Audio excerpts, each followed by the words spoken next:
पिछली वाली क्लास में हमने वेद किए थे, अब हम वेदों से आगे स्टार्ट करते हैं ब्राह्मण ग्रंथ।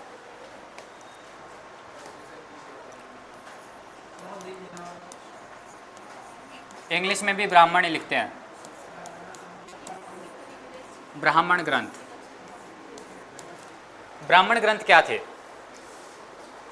ब्राह्मण ग्रंथ जो वेद थे ना, वेद कठिन भाषा में लिखे गए थे, तो वेदों को समझने के लिए हमने किसका निर्माण किया? ब्राह्मण ग्रंथ का, ताकि हमारे कुछ पल्ले पड़ सके। समझ में आया? ताकि हमें आसान भाषा में समझ में आ पाए कि वेद आखिर है क्या, वेदों में क्या लिखा है। वेदों को समझने के लिए हमने क्या लिखा था? ब्राह्मण ग्रंथ। तो वेदों का सरल भाषा में रूपांतरण क्या कहलाता है? ब्राह्मण ग्रंथ। वेदों का सरल भाषा में रूपांतरण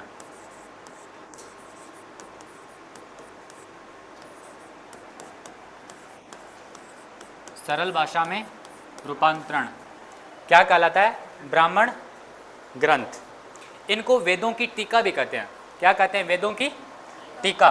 टीका का मतलब क्या होता है? कमेंट्री। ब्राह्मण ग्रंथों को क्या कहते हैं? वेदों की टीका कहते हैं। वेदों की टीका। अब एक बात बताइए, अब जो ब्राह्मण ग्रंथ है, 4 वेद थे, तो चारों वेदों के लिए अलग अलग ब्राह्मण ग्रंथ लिखे जाएंगे, फिर एक ही? अलग अलग, क्योंकि सभी में अलग अलग लैंग्वेज थी, तो सभी के लिए अलग अलग ब्राह्मण ग्रंथ लिखे गए। तो लिखिए, ऋग्वेद के लिए कौन कौन से ग्रंथ लिखे गए? ऐसे 4 लिख लीजिए। एक ऋग्वेद, यजुर्वेद, सामवेद और अथर्ववेद। इन सब के लिए अलग अलग ब्राह्मण ग्रंथ लिखे गए थे।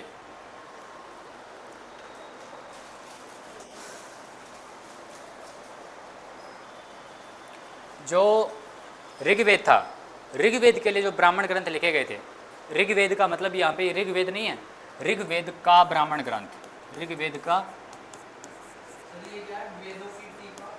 ब्राह्मण ग्रंथ, इसको बोलते हैं कमेंट्री। वेदों की टीका किसे बोलते हैं? ब्राह्मण ग्रंथ को बोलते हैं। तो ऋग्वेद का जो ब्राह्मण ग्रंथ था, उसके 2 ग्रंथ माने जाते हैं, एक है ऐत्रेय और एक है शंखायन। एक है ऐत्रेय, कौन कौन से हैं? एक है ऐत्रेय और एक है शंखायन। इंग्लिश में भी ऐत्रेय और शंखायन ही लिखते हैं। जो शंखायन है, इसको कौशितकी भी बोलते हैं।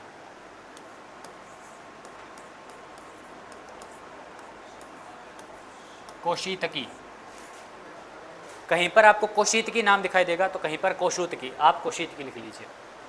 ऋग्वेद का ब्राह्मण ग्रंथ कौन कौन से हैं? साथ साथ में बोलिए। एक ऐत्रेय और एक और है शंखायन। जो सामवेद है, सामवेद के आपको 3 मिलेंगे, एक है पंचविश, एक है षड्विश, एक है जैमिनीय और एक है आर्षे। कौन कौन से? कौन कौन से? साथ में बोलिए ना। एक है पंचविश, कौन सा? पंचविश। एक मिलेगा षड्विश, षड, और एक है जैमिनीय। लिखिए, पंचविश, सॉरी सामवेद के, सामवेद के कौन से है? पंचविश, षड्विश, जैमिनीय। जैमिनीय कौन कौन से हैं? पंचविश, षड्विश और जैमिनीय।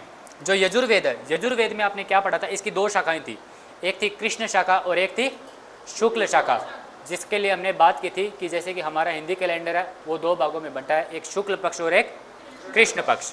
उसी तरह से यजुर्वेद जो है वो 2 भागों में बंटा था, एक था कृष्ण शाखा और एक था शुक्ल शाखा। जो कृष्ण शाखा था उसका था तैत्रेय।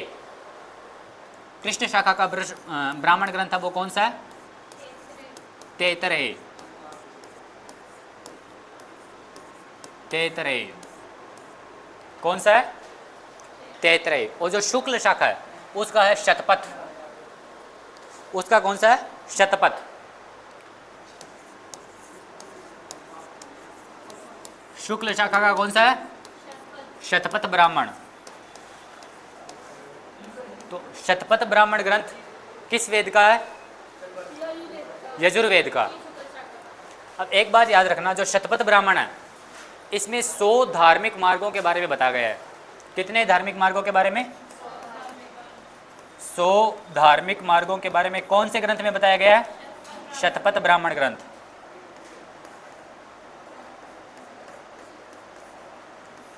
सौ धार्मिक मार्ग शतपथ ब्राह्मण के अंदर मिलते हैं। जो अथर्ववेद है, अथर्ववेद में आपको मिलेगा गोपद ब्राह्मण। कौन सा? गोपद। गोपद ब्राह्मण किस में मिलेगा? अथर्ववेद में।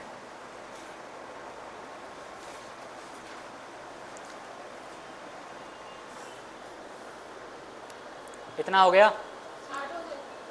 आगे चलते हैं। आगे आएगा आपका वेदांग। अब हम करते हैं वेदांग के बारे में। चलते। अरण्यक में इतना कुछ खास नहीं है। अरण्यक में लोग जाके कहाँ जाते थे? जंगल में जाके शिक्षा ग्रहण करते थे।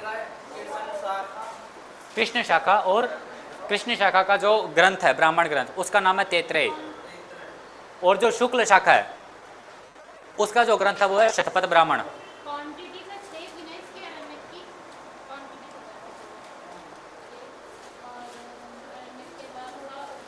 अब आएगा आपका वेदांग। क्या आएगा? चलो पहले उपनिषद कर लेते हैं। तो पहले उपनिषद लिख लीजिए।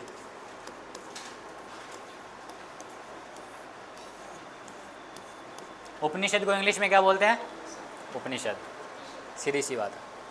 उपनिषद कितने थे? जो उपनिषद थे वो आपके टोटल जो थे वो कितने थे? 108।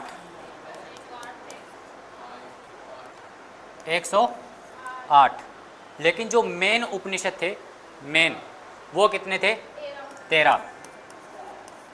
जो मेन उपनिषद थे वो थे आपके 13। जो टोटल 108 थे ये 3 भागों में बंटे हुए थे। कितने भागों में? 3 भागों में। जो 108 टोटल जो उपनिषद थे ये 3 भागों में बंटे हुए थे। 1, 2 और 3। 3 भाग का मतलब कुछ ऐसे उपनिषद थे जो सिर्फ और सिर्फ गद्य में लिखे गए। गद्य का मतलब प्रोज। कुछ ऐसे उपनिषद थे जो सिर्फ और सिर्फ किस में लिखे गए थे? पद्य में। पद्य का मतलब पोइट्री। और कुछ ऐसे ग्रंथ थे जो किस में लिखे गए थे? गद्य और पद्य दोनों में, जिसको हमने एक नाम दिया था। क्या नाम था? चंपू। चंपू काव्य। चंपू काव्य कौन से काव्य होते हैं? जिसमें गद्य और पद्य दोनों एक साथ में होते हैं, उन्हें क्या बोलते हैं? चंपू काव्य। तो लिखिए, ये थे सिर्फ गद्य में, सिर्फ गद्य, ये गद्य प्लस पद्य, और ये किसमें है? सिर्फ पद्य।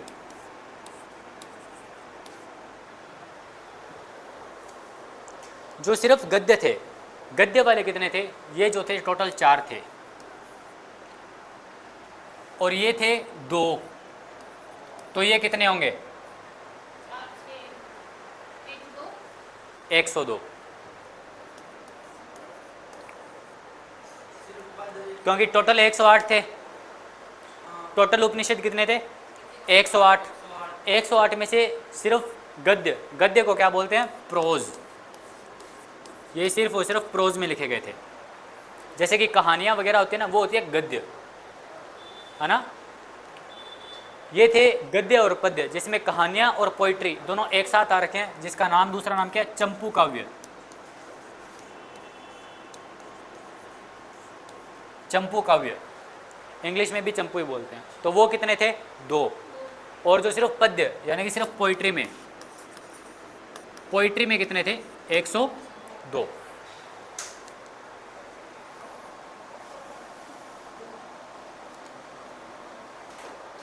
अब जो उपनिषद है, उपनिषद में कुछ ऐसे उपनिषद थे जो सबसे बड़े होते थे और कुछ सबसे छोटे। तो सबसे बड़ा उपनिषद कौन सा था? अब बड़ा है, बड़ा को हिंदी में क्या बोलते हैं? हिंदी में बिग। वाह। हिंदी में बोलते हैं वृहद, वृहद या बृहद। तो सबसे बड़ा उपनिषद कौन सा होगा? बृहद, बृहदा उपनिषद। सबसे बड़ा उपनिषद, सबसे बड़ा उपनिषद। बड़े को क्या बोलते हैं? बृहद। तो ये होगा बृहदारण्यक उपनिषद। बृहदारण्यक उपनिषद, बृहदारण्यक उपनिषद। बृहदारण्यक उपनिषद की क्या खासियत है? ये सबसे बड़ा उपनिषद है।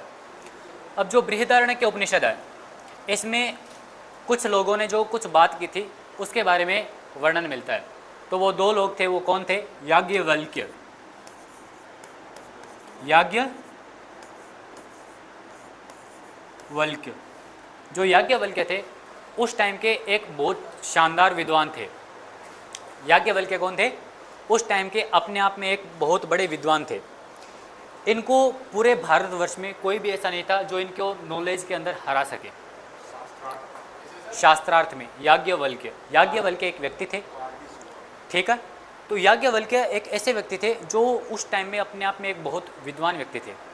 तो इनको शास्त्रार्थ में कोई हरा नहीं सकता था, शास्त्रार्थ में। तो एक हवन टाइप में चल रहा था, तो वहाँ पर इन्होंने चुनौती दी, कोई हरा सकता है तो बताइए। तो वहाँ से अचानक एक हाथ उठा, तो हाथ उठा, तो वो हाथ किसका था? वो हाथ था गार्गी का। किसका था? गार्गी का। तो इन दोनों के बीच में शास्त्रार्थ हुआ, इन दोनों के बीच में शास्त्रार्थ हुआ। और इन दोनों के बीच में जो शास्त्रार्थ हुआ था उसकी बातें कहाँ पे मिलती है? बृहदारण्यक उपनिषद में। तो बृहदारण्यक उपनिषद की दो खासियत है। एक क्या? ये तो सबसे बड़ा उपनिषद है, एक नंबर पॉइंट। और दूसरा, याज्ञवल्क्य और गार्गी, इन दोनों का जो संवाद है, याज्ञवल्क्य और गार्गी का संवाद किस में मिलेगा आपको? बृहदारण्यक उपनिषद में। समझ में आया? ठीक है। एक आपने वो सुन रखा होगा स्कूल में वगैरह, तमसो मा ज्योतिर्गमय, वो कहाँ पे मिलेगा? वो भी आपको बृहदारण्यक उपनिषद में मिलेगा। क्या मिलेगा? तमसो मा ज्योतिर्गमय।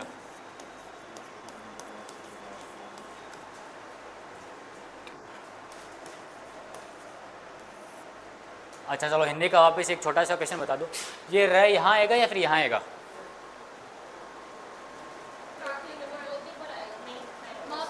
तय पे आएगा, गै पे आएगा या फिर मैं पे आएगा?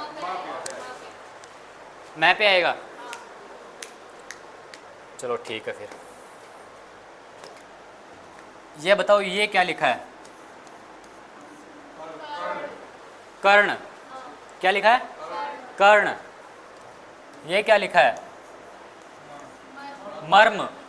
अब नोटिस करो, कर्ण, कर्ण, म मर्म, यानी कि र के बाद में जो शब्द आ रहा है आप उसके ऊपर ये र लगा रहे हो, ठीक है। ज्योतिर्गमय, तो किसके ऊपर आएगा? ग के ऊपर। वैसे ही आप क्या लिखते हैं?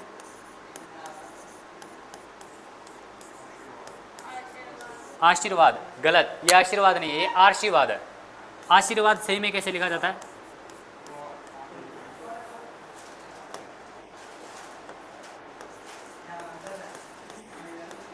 वापिस पढ़ो, ये क्या था? आशीर्वाद होगा, आशीर्वाद, क्योंकि र के बाद में जिसके ऊपर र है ना, जिसके ऊपर र है वो र के बाद में बोला जा रहा है। कर्ण न के ऊपर है, तो न कब आ रहा है? र के बाद में आ रहा है, बाद में आ रहा है ना। वैसे ही ज्योतिर्गमय, जिसके ऊपर है वो बाद में आएगा। वहाँ पर आपने, यहाँ पर आपने सही बोल रहे थे आप, तो आशीर्वाद हो रहा है, आशीर्वाद हो रहा है, न कि आशीर्वाद। ये असली वर्ड है, आशीर्वाद। क्लियर?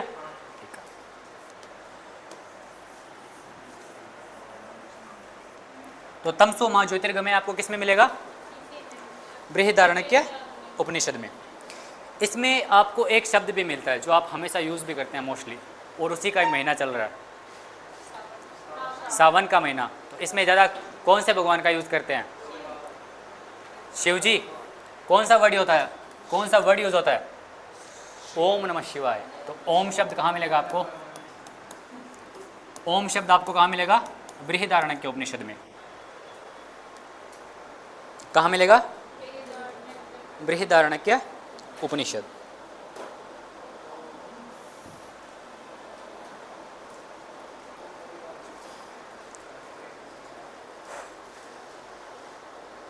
ये हो गया। अब सबसे छोटा उपनिषद कौन सा है? सबसे बड़ा आपने देख लिया, तो सबसे छोटा उपनिषद कौन सा है?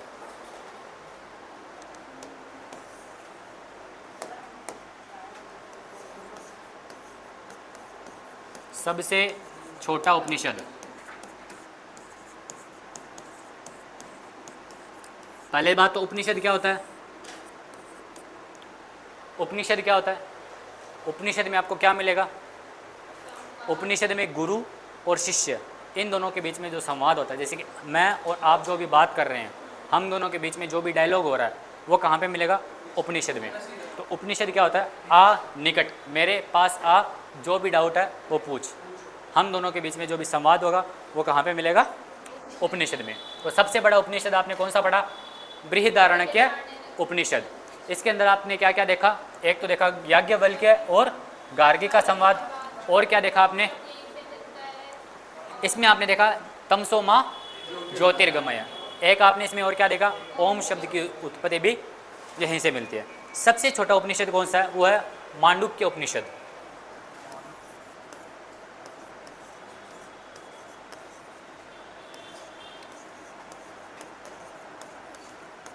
कोई मांडुक्य उपनिषद बोलता है, कोई मंडुको उपनिषद, मांडुक्य उपनिषद बोलता है।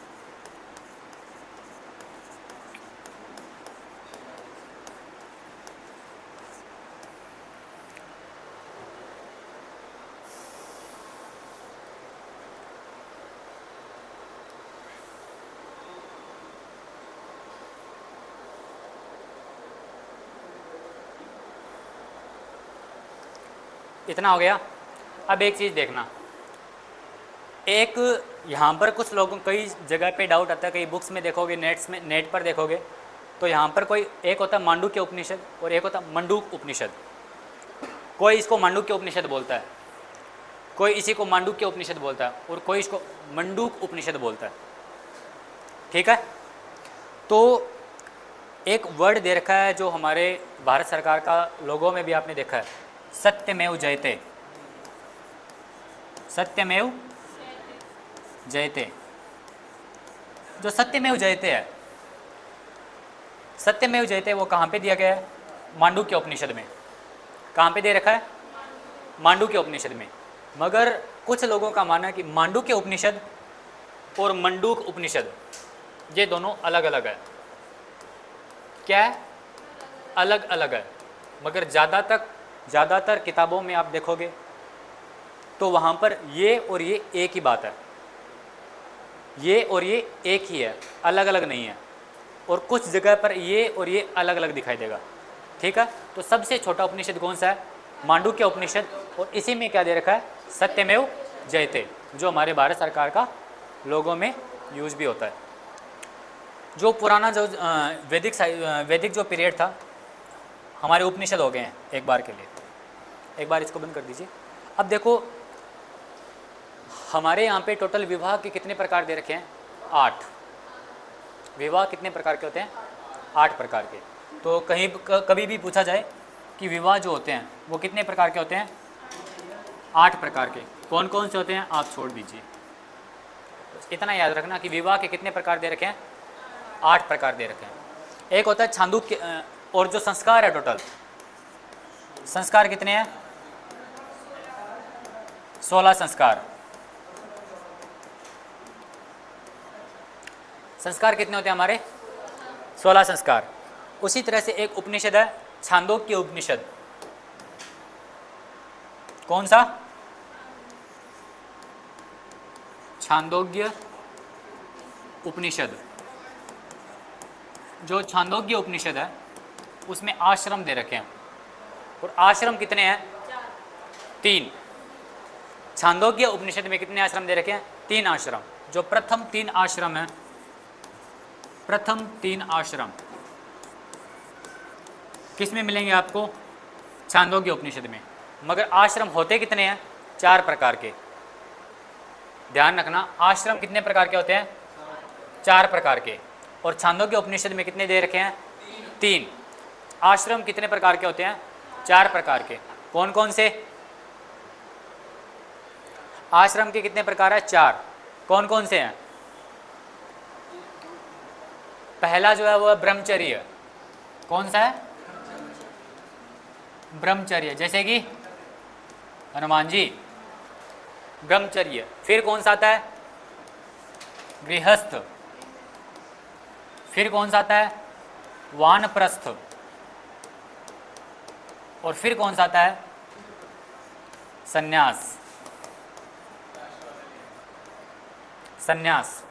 इनकी भी एक उम्र दे रखी है। ये चारों आश्रम है, ठीक है। छांदोग्य उपनिषद में कितने आश्रम दे रखे हैं? 3। कौन कौन से? प्रथम 3 आश्रम कौन से? ब्रह्मचर्य, गृहस्थ, वानप्रस्थ। ये 3 किसमें दे रखे हैं? छांदोग्य उपनिषद में। मगर होते कितने हैं ये?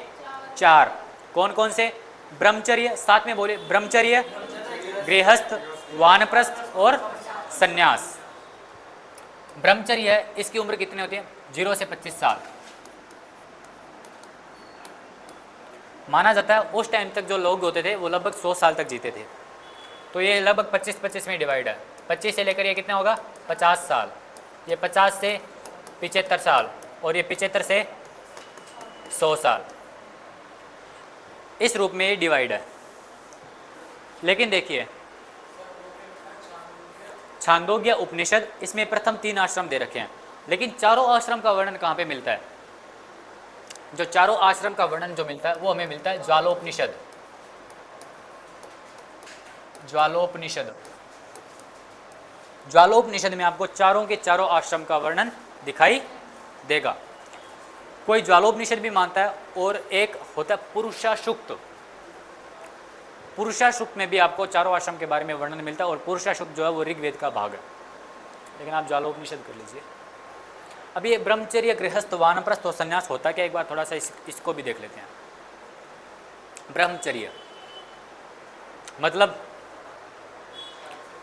ब्रह्मचर्य का मतलब यही कि अनुशासन में रहना, अपनी शिक्षा ग्रहण करना और बाल ब्रह्मचारी के रूप में अपना 25 साल तक जीवन यापन करना, ठीक है। किसी भी भोग विलास का पात्र न होना। तो वो कौन सा टाइम पीरियड होगा? 0 से 25 साल तक का ब्रह्मचर्य का पार्ट। फिर शादी कीजिए और अपना घर बसाइए और फिर चलते बनिए वानप्रस्थ। वानप्रस्थ जो होता है वो आधा संन्यास कहलाता है। क्या कहलाता है? आधा संन्यास। और फिर संन्यास का मतलब पूर्ण संन्यास, पूरे के पूरे आप जोगी बन जाइए, तपस्वी, ठीक है। तो आपके क्या हो गए?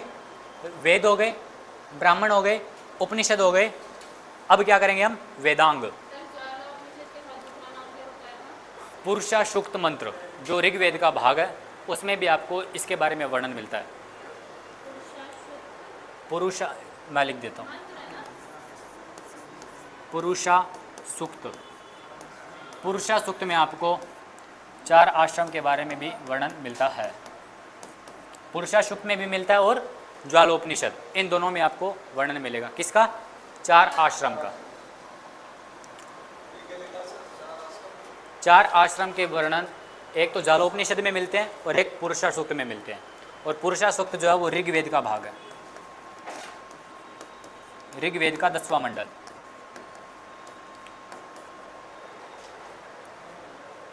आगे चलें,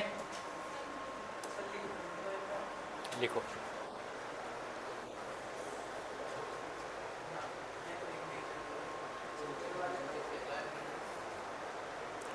साथ साथ में याद करते रहिए ताकि बाद में आपके ऊपर लोड ना पड़े।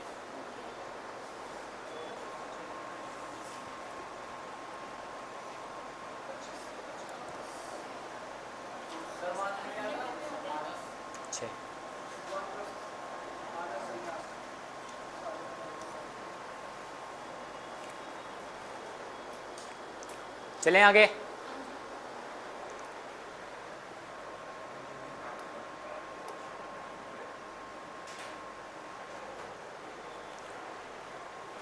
अब आगे करेंगे वेदांग।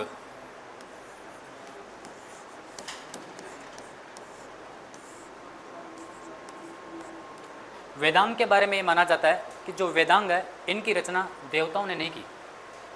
बाकी सबकी रचनाएं देवताओं ने की थी, मगर वेदांग की रचना देवताओं ने नहीं की। तो किसने की? मानवों ने।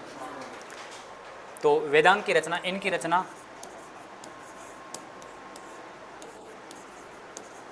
देवताओं ने नहीं,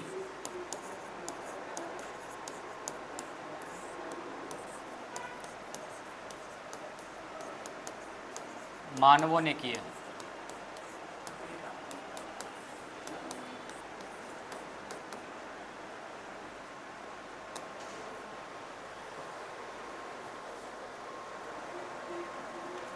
ठीक है, चलो यहाँ पे थोड़ी सी एक वापस ग्रामर देख लेते हैं हिंदी की।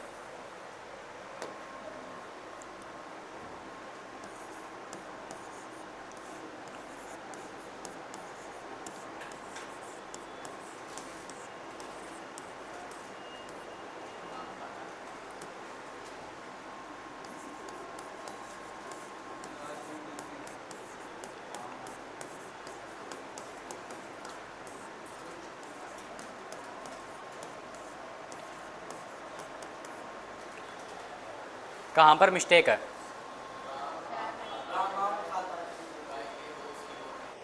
कहाँ पे मिस्टेक है?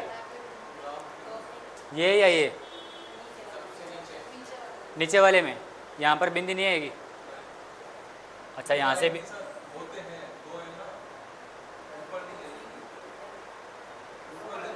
कन्फ्यूजन है ना? ऊपर नहीं, नीचे आएगी। क्यों? इस भाई ने एकदम सही बोला भाई, यहाँ पर बिंदी नहीं आएगी। क्यों नहीं आएगी? राम आम खाता है। आम कितना है? एक, जिसको क्या बोलते हैं? सिंगुलर। दो क्या बन गया? प्लूरल। जो यहाँ पर ये बिंदी है, यहाँ पर ये प्लूरल को दिखा रही है। गाय के दो सींग होते हैं, राम आम खाता है। समझ में आया? इस बिंदी का भी रोल है, हम छोड़ देते हैं पेपर में, यहाँ पे आता है आपके, तो ये थोड़ा सा देख लिया। तो यहाँ पे लिखा था ना, मानवों ने की है, देवताओं ने नहीं, तो इस वजह से लिखा। थोड़ा आगे चलें। अब जो वेदांग थे ये कितने थे? ये 6 थे। कौन कौन से? शिक्षा, कल्प, ज्योतिष,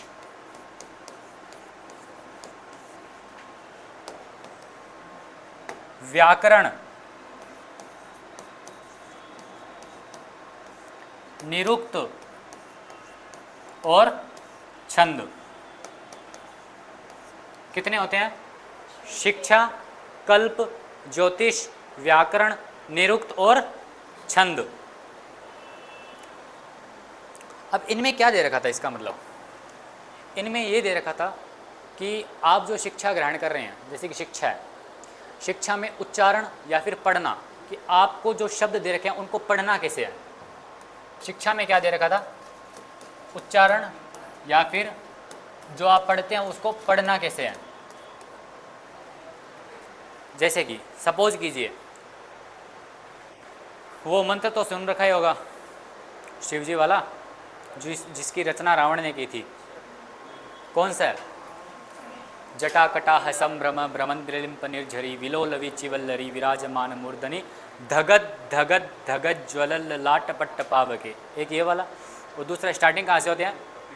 जटाटवि गलज्जल प्रवाह पावितस्थले गलेवलंब लंबितम भुजंगतोंग मालिकाम डमट डमट डमट निनादमट डमर वयम। अब सपोज कीजिए, अगर स्टार्टिंग में डमट डम डमट निनादमट डमर वयम, अगर ये चीज़ लिख दिया होता उस टाइम में अगर इस चीज़ को लिख दिया होता और बच्चों को बोलते, टीचर बोलते कि इसको पढ़िए, तो वो क्या बोलते? डम डम डम निनार डम डम डम उदमर। नहीं समझ में आ रहा? उस टाइम में आपने सुना होगा कि पेड़ के नीचे बैठ जाते थे एक गुरुजी, और नीचे बच्चे होते थे, और उनको पीछे पीछे उच्चारण करवाया जाता था। उनको पीछे पीछे बोलते थे कि मैं जो बोल रहा हूँ आप पीछे पीछे बोलिए। उनको ये नहीं बोलते थे कि आप लिखिए। तो कई जगह जो वेस्ट वाले हैं, यानी कि अमेरिका वाले, यूरोप वाले, भारत के ऊपर ये ब्लेम लगाते हैं कि आपकी शिक्षा जो ना वो उच्चारण के ऊपर डिपेंड है, आपकी शिक्षा खास नहीं थी। ठीक है, आपने कुछ लिखा नहीं था। आप सिर्फ उच्चारण करवाते थे, तो हम उच्चारण करवाने के पीछे भी एक लॉजिक था। वो लॉजिक ये था, उनको बोल दिया आप पढ़ के दिखा दीजिए इसको, पढ़ नहीं सकते, तो वो ऋषि होते थे, वो बोलते थे, वो क्या बोलते, वो बोलते डमट डमट डमट, इसको अब कौन पढ़ लेगा इसको कि ये डमट डमट डमट करके है, नहीं हो सकता था ना। तो इसी वजह से हमारे यहाँ पर क्या था, उच्चारण। तो शिक्षा में क्या दे रखा था कि उच्चारण या फिर पढ़ना, आपको ये जो पढ़ना है वो पढ़ना कैसे है, तो वो किस में दे रखा था, शिक्षा में। समझ में आया, वेदांग। इसी वजह से बोलते हैं कि हर चीज़ को आसान बनाने के लिए हमारे वेद, उपनिषद, ये सब अलग अलग चीज़ें क्यों आई। समझ में आ रहा है सबको, ठीक है।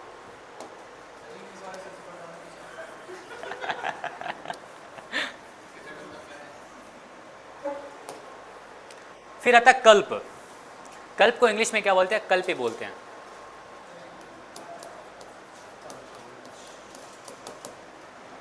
कल्प क्या होता है, कल्प के अंदर सपोज कीजिए अब उन्होंने मंत्र वगैरह सीख लिए, मंत्र वगैरह सीखने के बाद में वो क्या होते हैं, अलग अलग घरों में जाते हैं। क्यों जाते हैं, हवन करते हैं, प्रतिष्ठान करते हैं, रिचुअल्स करते हैं। वो रिचुअल्स वगैरह कैसे करने हैं, उनकी एक विधि होती थी। तो वो सारी चीज़ें किस में दे रखी है, कल्प में। तो इसमें क्या दे रखा है, रिचुअल्स। रिचुअल्स यानी अनुष्ठान या फिर कर्मकांड,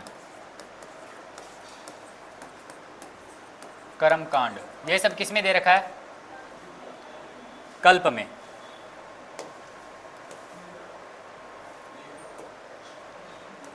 कर्मकांड किस में दे रखा है, कल्प में। समझ में तो आ रहा है ना किसी को, कोई डाउट तो नहीं है, ठीक है।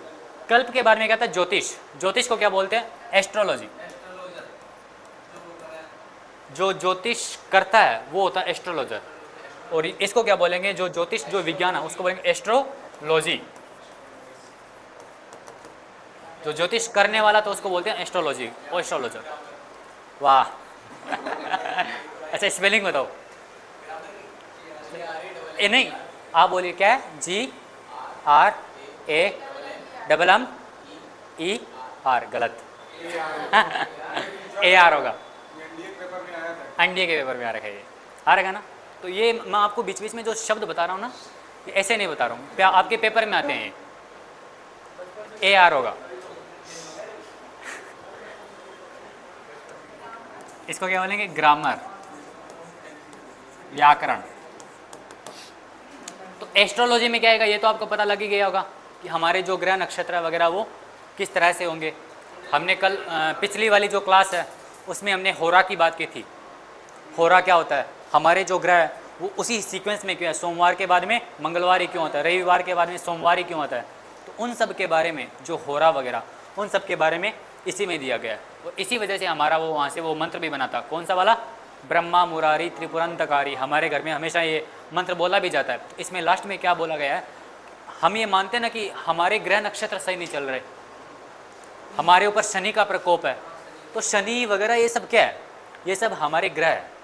और जब इनकी दशा हमारे ऊपर कुपित होती है तो हम हमारे घर में जो अनुष्ठान करवाते हैं तो ये लास्ट में मंत्र बोलते हैं और ये बोलते हैं कि ये जितने भी आप सारे के सारे जो ग्रह हैं हमारे यहाँ पर शांति बनाए रखिए, हमारे ऊपर कोई प्रकोप ना आए। तो इसी वजह से हम ये घर में लास्ट में उच्चारण करते हैं कि ब्रह्मा मुरारी त्रिपुरंतकारी भानु शशिभु सारे ठप है। चलो कोई बात नहीं, देखिए थोड़ा थोड़ा बहुत ध्यान दीजिए घर में जो भी होता है ना वो। तो इसमें लास्ट में आता है बुध गुरु शुक्र शनि राहु केतु, ऐसे करके पूरा एकदम सीक्वेंस वो ग्रह के बारे में, उसके बारे में किस में दे रखा है, ज्योतिष में। फिर आ रखा है व्याकरण, जो हमारे जो शब्द है वो बनेंगे कैसे। जैसे कि हमने अभी बात की थी, राम आम खाता है और गाय के 2 सींग होते हैं, है और हैं, है और हैं ऐसे नहीं बने हैं। जैसे कि मैं राजस्थान से हूँ तो यहाँ पे मारवाड़ी से बिलोंग करता हूँ, तो बाकी सब बोलते हैं ना कि जैसे कि मैंने यहाँ पे कुछ बना दिया ऐसे करके, तो मैं बोलूँगा ये क्या है, तो मैं बोलूँगा एनसाइक्लोपीडिया। अगर किसी को नाम समझ में नहीं आएगा तो इंग्लिश वाले क्या बोलेंगे, व्हाट इज़ दिस, वो इतना बोलेंगे। हिंदी वाले क्या बोलेंगे, ये क्या है, और मारवाड़ी क्या बोलेंगे, हैं क्या बोले, हैं। इतने में हमारा सारा कंप्लीट हो जाता है, समझ में नहीं, ठीक है। और वहाँ पे हैं का मतलब अलग है, हिंदी में हैं का मतलब अलग है। हिंदी में हैं का मतलब क्या है, प्लूरल, और है का मतलब क्या है, सिंगुलर। समझ में आ रहा है, आगे चलते हैं। फिर छंद, छंद और निरुक्त क्या होते हैं। निरुक्त को इंग्लिश में निरुक्ति बोलते हैं निरुक्त। ये कुछ डिक्शनरी टाइप जो होते हैं ना हमारे, जैसे कि सारे के सारे वर्ड होते हैं। अब आज आपको हिंदी के सारे वर्ड बोल दूँ, मैं बोल दूँ सुगट्य क्या है, कोई बताएगा सुगट्य क्या है? सुगट्य, सुगट्य बोलते हैं प्लास्टिक को। ये यूपीएससी के पेपर में आया था कि सुगट्य के बारे में वर्णन कीजिए। सुगट्य, प्लास्टिक को प्योर हिंदी में क्या बोलते हैं? सुगट्य। उसी तरह से इंग्लिश के कुछ वर्ड आते हैं, तो ये सारे के सारे वर्ड हम सभी को पता नहीं होते, तो उस टाइम में भी नहीं होंगे। तो इन सब शब्दों के बारे में, ताकि पूरा का पूरा एक संकलन बन जाए, तो इन शब्दों के बारे में कहाँ दिया गया था? निरुक्त में। तो निरुक्त एक डिक्शनरी टाइप होती थी शब्दों की, शब्दकोश। वो किस में था? आपके निरुक्त में।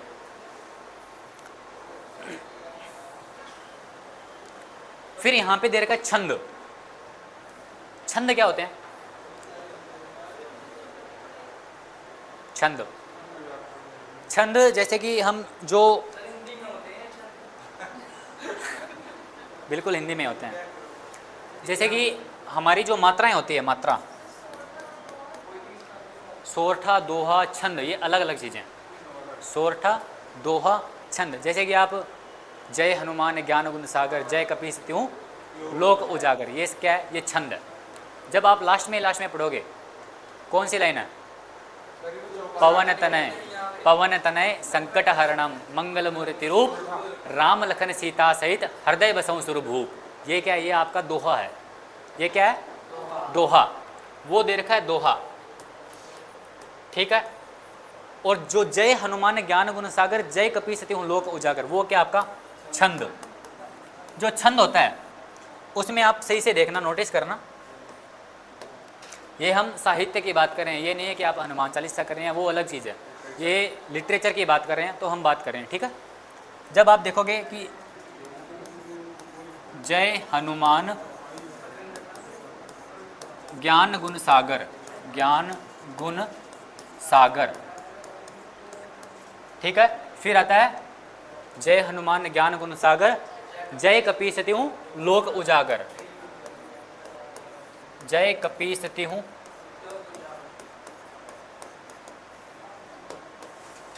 दिखाता, मैं आपको दिखा रहा हूं कि हमारा जो वैदिक साहित्य कितना सटीक था, मैं वो चीज़ दिखा रहा हूं आपको। जय हनुमान ज्ञान गुण सागर, जय कपीस तिहु लोक उजागर। अब मैंने ये शब्द सही लिखे या गलत लिखे, अभी एक बार में उजागर हो जाएगा। ये हिसाब से मुझे देख के लिखना चाहिए। जो छंद होता है वो 13, 11 और 13, 11 में लिखा जाता है। ये क्या लिखा है? ये होता है मात्राओं को सही करना। आपने ए आ ई ई उ ऊ ये सब पढ़ रखे हैं, तो पहले क्या आता है? छोटा ए, फिर आता है आ, तो ये छोटा है, ये बड़ा है, ठीक। फिर क्या आता है? ई, और ये क्या? ई, ठीक है। बिल्कुल सही बात है, सीख गए आप तो।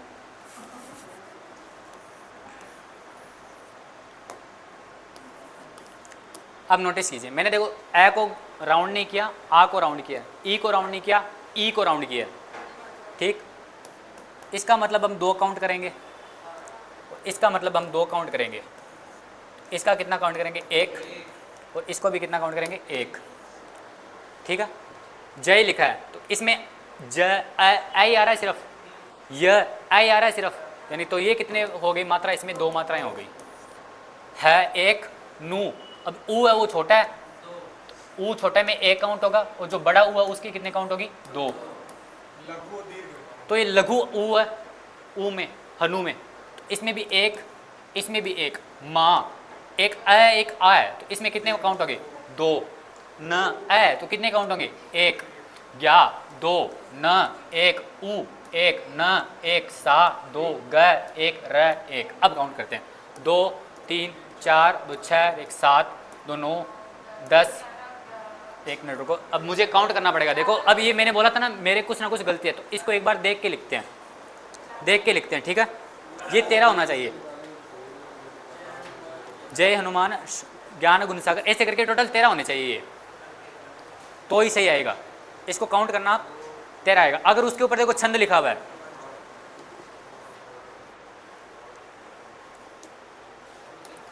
चलो एक बार थोड़ा क्लास से थोड़ा अलग, थोड़ा सा जा रहे हैं अलग, बुरा मत मानना, आपके क्लियर कर देंगे भी।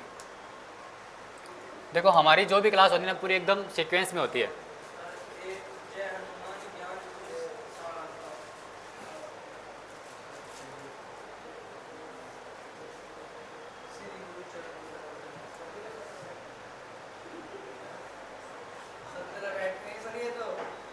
एक बार रुको देखते हैं ना कितनी हो रही है, तो वो छंद नहीं है फिर।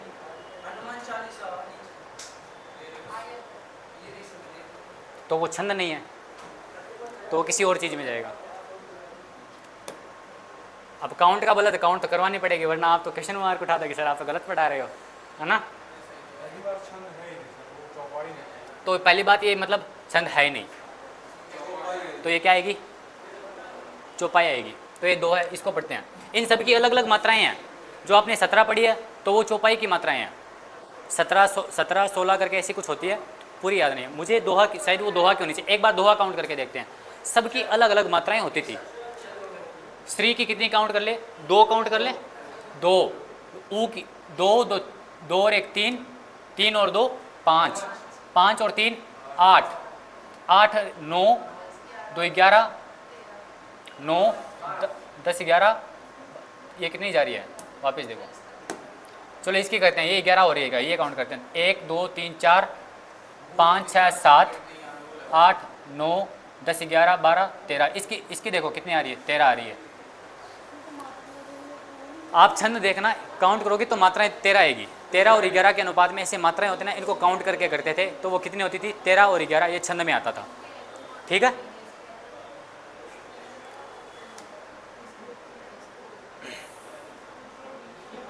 करेंगे कल करेंगे वापस।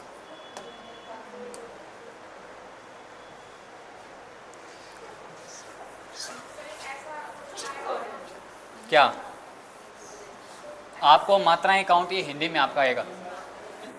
आपकी अगर हिंदी लगेगी ना तो हिंदी में आती है, आपको मात्राएं याद करनी पड़ेगी। दोहा में कितनी मात्राएं होती है, छंद में कितनी मात्राएं होती है, सोरठा में कितनी मात्राएं होती है, सोरठा होता है, उनमें सब में कितनी मात्राएं होती है, ये काउंट करना पड़ेगा आपको। हो सके तो कल मैं ये आपको प्रूव करके दिखा दूंगा। तो इसमें क्या होता था, ये मात्राएं जैसे हम काउंट कर रहे थे ना, उसी तरह में मात्राओं की मात्राएं जो कैसे करके लिखी जाएगी और कितनी लिखी जाएगी, वो किस में होता था, छंद में होता था। तो पहले ये सारा नोट कर लीजिए। हो गया, अब आगे चलते हैं। अब आगे आते हैं रामायण में।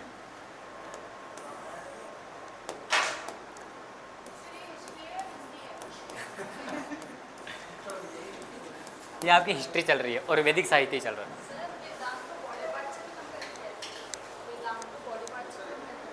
किसमें किया गया, बॉडी क्या होता है ये,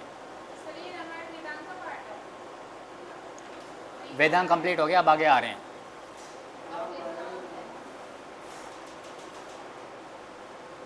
ये अलग चीज़ है, कुछ अलग चीज़ है। नहीं, वेदांग हो गया वेदांत। अब वेदांत के अंदर कुछ नहीं है, जो वेदों के लास्ट में अंत में लिखे गए थे लास्ट में, तो उनको क्या बोलते हैं, वेदांत। वेदांत के बारे में इतना कुछ नहीं है, इतना ही दे रखा है। थोड़ा बहुत गूगल पे देखोगे तो वो नाम वगैरह कुछ आ जाएगा। अब आप स्टार्ट करते हैं रामायण में। जो जो इंपॉर्टेंट चीज़ें थी वो हो गई है। बस रामायण के बारे में आपको क्या मिलेगा, कुछ चीज़ें मिलेगी कि जो रामायण है उसको किस लैंग्वेज में किसने लिखा था। जैसे कि रामायण जो सबसे पहले जो रामायण लिखी थी वो किसने लिखी थी, वाल्मीकि ने। और वाल्मीकि ने जो रामायण लिखी थी वो किस में लिखी थी, संस्कृत में। इधर देखो एक बार सब, संस्कृत में जो रामायण है वो किसने लिखी थी, वाल्मीकि ने।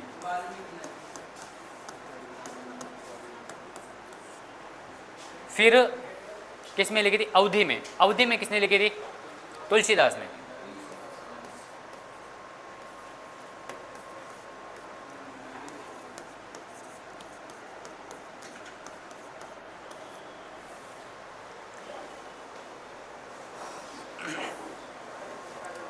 फिर तमिल में लिखी थी कंबन ने।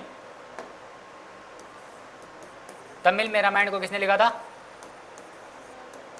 कंबन, कंबल नहीं, कंबन। फिर आता है इंग्लिश में, यानी अंग्रेजी में, अंग्रेजी में इसको लिखा था R.T.H. ग्रिफिथ। किसने? R.T.H. ग्रिफिथ।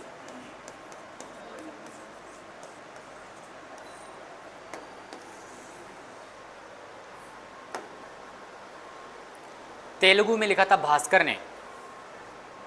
तेलुगु में किसने लिखा था? भास्कर ने। यहां से क्वेश्चन बहुत बार रिपीट हो रखा है, यहां से बहुत बार रिपीट हो रखा है। क्या उर्दू में? भाई पता नहीं अभी तक, जो इम्पोर्टेंट है मैं वो लेके आया हूँ। फिर एक लिखा था चंदा झा ने, चंदा झा ने लिखा था मैथिली में। मैथिली, मैथिली में किसने लिखा था? चंदा झा ने।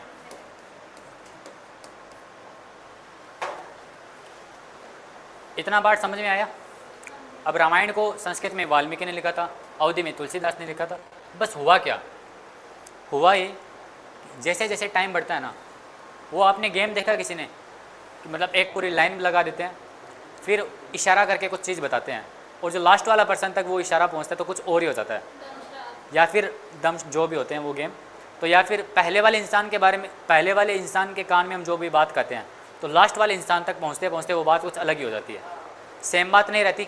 उसी तरह यहाँ से यहाँ तक चलते चलते मतलब लेटेस्ट टाइम आ गया, आजकल भी मतलब रामायण के कुछ अंश लिखे जाते हैं तो हम देखते भी है तो कहीं पर कुछ आता है तो कहीं पर कुछ आता है, तो कोई अपनी चीज़ें बीच में डाल देता है जिसे बोलते हैं छेपक, शेपक, क्षेपक, और कोई कुछ चीज़ों को हटा देता है। जैसे कि कहा जाता है कि वाल्मीकि में और तुलसीदास में ना, एक ने शंभुक व्यक्ति के बारे में लिखा गया था जिसको कहते हैं कि तुलसीदास जी ने हटा दिया। शंभुक कौन था? शंभुक एक ऐसे व्यक्ति थे, शंभुक का वर्णन वाल्मीकि के यहाँ पे मिलता है जबकि तुलसीदास के यहाँ पे नहीं मिलता। शंभुक एक व्यक्ति थे जो शूद्र वर्ण में आते थे। किस में आते थे? शूद्र वर्ण में आते थे। तो पहले क्या होता था, शूद्र वर्ण का जो होता था उनको पूजा पाठ करने का अधिकार नहीं होता था। तो पूजा पाठ करने का अधिकार किसको होता था? ब्राह्मण व्यक्तियों को। तो शंभुक राम का नाम जप रहा था, भगवान का नाम जप रहा था। तो वशिष्ठ को लगा पता, वशिष्ठ या विश्वामित्र इनमें से किसी एक को पता लगा था। तो वो आए, उनको पता लगा कि कोई कुछ गलत हो रहा है। ऋषि मुनि थे तो ध्यान में थे, तो कहा जाता है कि उनको ऐसा महसूस हुआ कि कुछ गलत हो रहा है। तो वो भ्रमण के लिए निकले, भ्रमण के लिए निकले तो वहाँ पे देखा कि एक व्यक्ति है जो शंभुक है और वो शूद्र वर्ण से है और वो भगवान का जाप कर रहा है, जिससे चीज़ें उथल पुथल हो जाएगी। तो ऋषि गए राम जी के पास, ये मैं नहीं कह रहा हूँ, ये लिखा गया है। तो वो राम जी के पास गए तो राम जी ने देखा कि ऋषि जी आए हैं और वो भी उबलते हुए गुस्से में कि राम तुम्हारे राज्य में क्या हो रहा है, बहुत कुछ गलत हो रहा है और तुमको कुछ पता भी नहीं हो, तुम ऐसे बैठे हुए हो। तो बोले ऋषि आदेश कीजिए, आप जो कहेंगे मैं वैसा ही करूँगा। कि शूद्र वर्ण का एक व्यक्ति भगवान का जप कर रहा है जो नियमों के खिलाफ है। तो राम वहाँ गए और देखा कि शंभुक लगा हुआ है। राम ने निकाली तलवार, धड़ से अलग। ऐसे कुछ वर्णन यहाँ पर मिलते हैं जो आगे आते हुए गायब भी कर दिए गए। शूद्र वर्ण जो छोटी जात के व्यक्ति होते हैं, छोटी कास्ट के, ठीक है, उनको बोलते थे कि जप करने का अधिकार भी उनको नहीं था।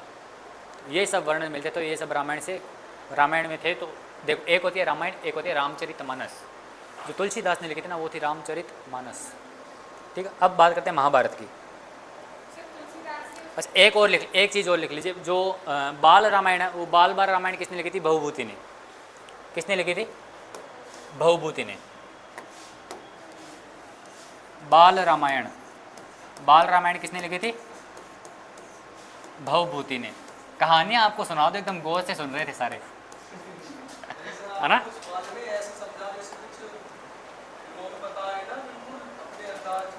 मजा आ रहा है ना? चलो चलो अब देखो, जो रामायण है इसके अंदर टोटल कांड है। जो बाल रामायण है वो किसने लिखी है? भवभूति ने। भवभूति रामायण है, इसके अंदर 7 कांड है। कितने कांड है? 7 कांड। एक का तो आप जानते होंगे, एक कांड कौन सा है? सुंदर कांड। ये तो जानते हैं सभी।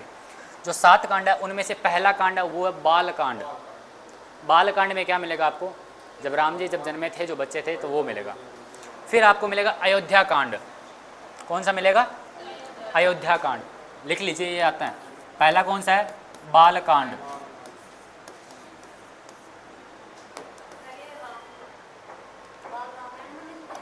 नहीं, 7 कांड है टोटल। ये आपको मिलते रहेंगे, मतलब रामायण को इनको अलग अलग पार्ट में डिवाइड किया गया है। तो पहला कौन सा है? बाल कांड। फिर आपको कौन सा मिलेगा? अयोध्या कांड। अयोध्या कांड। फिर आपको कौन सा मिलेगा? अरण्यक कांड। अरण्यक।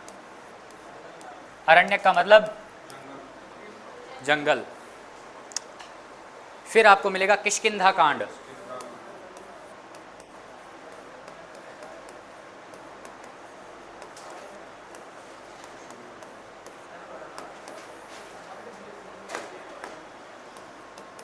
किष्किंधा के बारे में कौन सा आएगा? इसको तो सभी जानते हैं, सुंदर कांड। बस 2 मिनट में करते हैं, 2 और लिख दें। सुंदर कांड के बारे में कौन सा होगा? लंका गए। सुंदर कांड के बारे में आएगा लंका कांड। और लंका कांड के बारे में कौन सा आएगा? उत्तर कांड।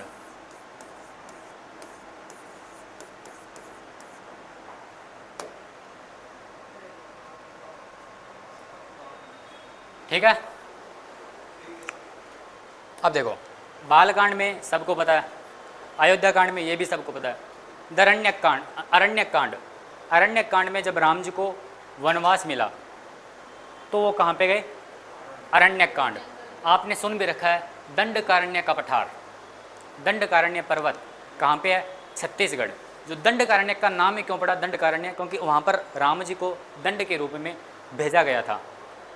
दंड के रूप में 14 वर्ष का वनवास मिला था। इसी वजह से छत्तीसगढ़ वाले उस क्षेत्र को क्या बोलते हैं? दंड अरण्यक। दंड अरण्यक कांड यहाँ से बना। दंडारण्यक के जो हिल्स वगैरह, जो जंगल है वो वाला छत्तीसगढ़ वाला पार्ट, इसी वजह से। फिर आता है किष्किंधा कांड, जहाँ पर सुग्रीव वगैरह मिले थे, उन सब का मिलन हुआ। फिर आता है सुंदर कांड, हनुमान जी वाला पार्ट, लांग कर गए। फिर लंका कांड, रावण का विध्वंस। उत्तर कांड, लवकुश और सीता वाला अग्नि परीक्षा वगैरह सब कुछ, जो भूमि समा गए थे। तो ये 7 कांड आपको मिलते हैं। फिर आते हैं हम महाभारत में।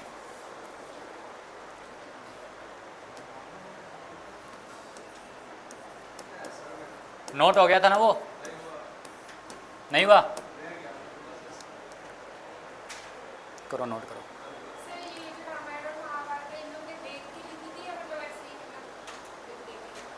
देखो, कहा जाता है कि जो ऋषि मुनि थे हमारे, वो त्रिकालदर्शी थे। त्रिकालदर्शी का मतलब क्या होता है? जो भविष्य को पहले ही देख लेता है, जैसे कि वाल। इसी वजह से अब सच कितना सच है और कितना झूठ ये किसी को नहीं पता, लेकिन हमें इस चीज़ के पीछे नहीं जाना चाहिए कि ये चीज़ सच है या गलत। हमें क्या चीज़ में जाना चाहिए? हमें इस चीज़ में जाना चाहिए कि इनके जो मूल्य है, जो वैल्यूज़ है, वो हमें फॉलो करनी चाहिए। जो नैतिकता के जो रूल है, हमें उनको फॉलो करना चाहिए। जैसे कि सपोज कीजिए, आज हमारे इंडिया में, आज हमारा इंडिया का क्या लक्ष्य है ये बताइए पहले। हमारे इंडिया का क्या मिशन है? कोई भी गरीब ना रहे। सरकार के क्या टारगेट होते हैं? कोई भी गरीब ना रहे, हर जगह स्वास्थ्य हो, अच्छा हो, हर जगह पे शिक्षा हो, कोई भी बेरोजगार ना रहे। ये सब चीज़ें मिलते हैं। और राम राज्य का अर्थ ही यही था। तुलसीदास का एक श्लोक है, वो मैं आज मुझे याद नहीं आ रहा, कल देख के आपको बता दूंगा कि वो क्या श्लोक था। उसमें एक लाइन में पूरा का पूरा राम राज्य के बारे में वर्णन किया गया। आज हमारा HDI इंडेक्स है, वो भी अच्छा नहीं है। ह्यूमन डेवलपमेंट इंडेक्स जिसे बोलते हैं, करंट अफेयर्स में आएगा। ये 3 पार्ट में डिवाइड होता है। ये सारी चीज़ें आपको करंट अफेयर में पढ़ने को मिलेगी। तो हमारी चीज़ें यही सब होती है। तो यही होता है। फिर आगे आते हैं महाभारत में। महाभारत जो है, महाभारत किसने लिखी थी? वेद व्यास ने। तो महाभारत किसने लिखी थी? वेद व्यास।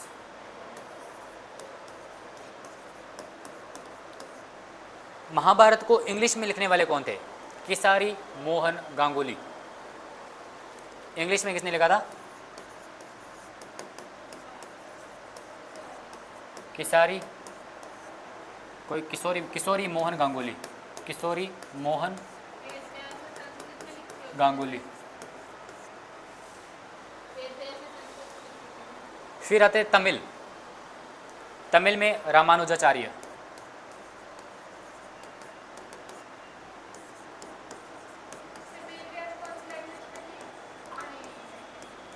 रामानुजाचार्य। फिर आता है कौन सा? हिंदी।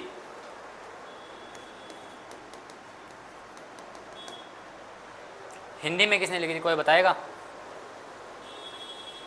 हिंदी में एक प्रेस है हमारे गोरखपुर के अंदर, एक प्रेस बनी हुई है जिसका नाम क्या है? गीता प्रेस।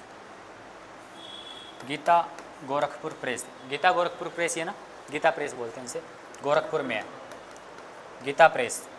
हमारे मोस्टली जो भी महाभारत का जो भी पार्ट आते हैं 18 अध्याय वगैरह, वो सब किस में यार? गीता प्रेस ने लिखे हैं, जिसके जो हेड है उनको कुछ टाइम पहले अवार्ड से सम्मानित भी किया गया था, है ना, दिया गया था ना। तो वो करंट अफेयर में एक बार शायद क्वेश्चन पूछ लिया गया था। तो वो गीता प्रेस को महाभारत में लिखने वाले कौन थे? गीता प्रेस थे हिंदी में। अब पुराण थे, वो पुराण कितने होते हैं? महाभारत हो गई, पुराण कितने होते हैं? 18। तो यूपीएससी में एक क्वेश्चन आ रखा था कि पुराणों की रचना, पुराण स्टेटमेंट दे रखा था, क्या दे रखा था कि पुराणों की रचना वेदों से पहले की गई है। क्या स्टेटमेंट सही या गलत है? पुराणों की रचना वेदों से या फिर उपनिषद से पहले की गई है। स्टेटमेंट सही या गलत है? गलत है। तो पुराणों की रचना काफ़ी बाद में हुई है। फिर लिखिए पुराण। पुराण कितने हैं? 18। जैसे कि विष्णु पुराण वगैरह, वो सब पुराण होते हैं। पुराणों के जो रचने वाले, पुराणों को जो बनाने वाले थे, उनका क्या नाम है? उनका नाम है लोमहर्ष। कौन है? लोमहर्ष। पुराणों के रचयिता। पुराणों की रचना किसने की थी? लोमहर्ष। इनके पुत्र थे। लोमहर्ष के साथ में इनके जो बेटे थे, उन्होंने भी इनको योगदान दिया था। उनका नाम क्या था? उग्रश्रवा। क्या नाम था? उग्रश्रवा। इन्होंने इनको योगदान दिया था, लोमहर्ष और उग्रश्रवा।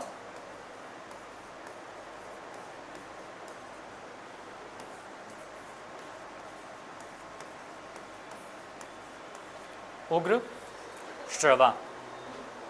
सबसे पुराना पुराण कौन सा है? मत्स्य पुराण।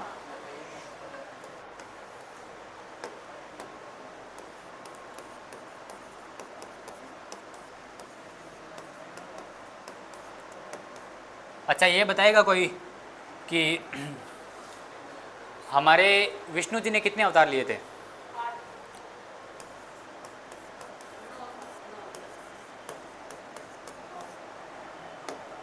विष्णु जी के टोटल कितने अवतार माने जाते हैं? भगवान विष्णु के माने कितने जाते हैं?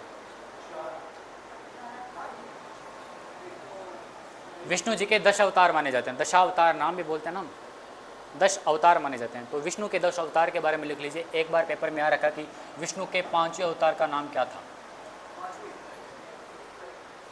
करो करो ऐसे। विष्णु के 10 अवतार।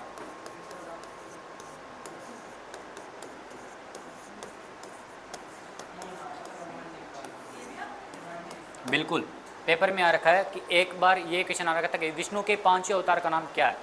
उसमें विष्णु के 4 ऑप्शन दे दिए थे, तो वो कौन सा है वो आपको चूज़ करना था लाइन वाइज। 5वें कौन से थे वो इसीलिए हम लिख रहे हैं। सबसे पहले आए थे मत्स्य अवतार। एक बार नेट पर भी देखा ना, मैं लिखवा रहा हूँ मत्स्य अवतार। मत्स्य का मतलब क्या होता है? मछली। मत्स्य, मत्स्य नाम से, मत्स्य कांड नाम से एक वैसे सीरीज भी आ रखी है, मत्स्य कांड। इनमें एक मछली का अवतार लिया था। फिर आता कूर्मा। कूर्मा बोलते हैं कछुए को।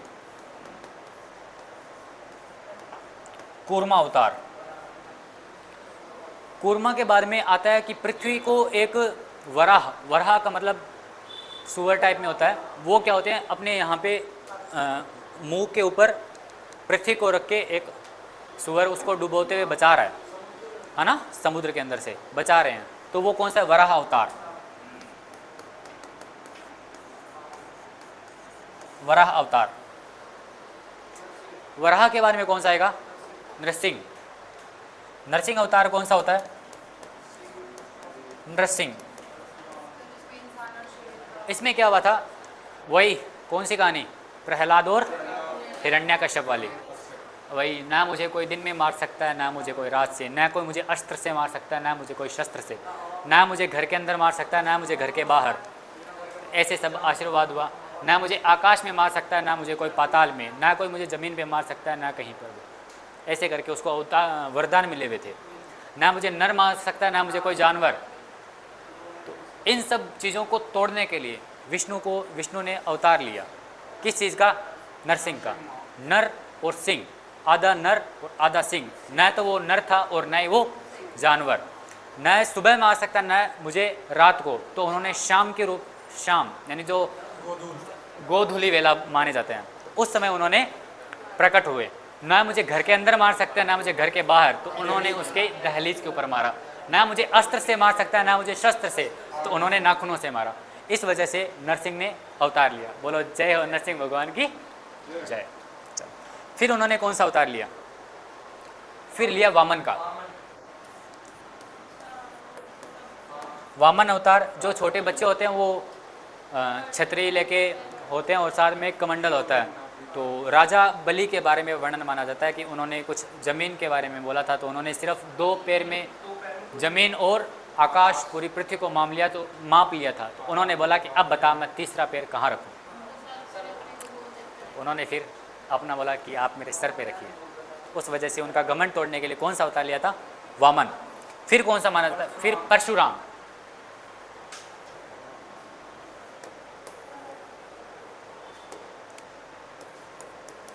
कौन सा है? परशुराम। परशुराम एक चीज़ नोटिस करके देखना, परशुराम आपको यहाँ पर मिलते हैं।